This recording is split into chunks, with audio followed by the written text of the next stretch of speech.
Guys দেখতে পাইছো আমরা মানে লাগাই নিয়েছি কি বলে ধনিয়া পালক মূলা আমরা জাল বিছাছি দেখতে পাচ্ছো।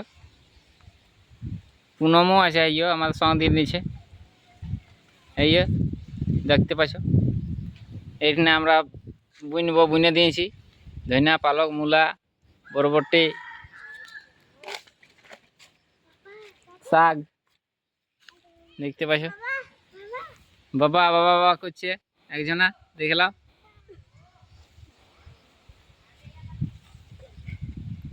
পুনমকে বলছি আমি জালটা টানে দিয়ে বেড় দেবো, মুরগি ঢুকে যাচ্ছে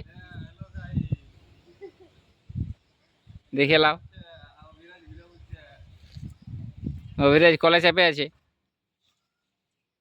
এর সঙ্গে সঙ্গে আমিও সঙ্গে দিন দিচ্ছি, আমিও আছি দেখে লাও।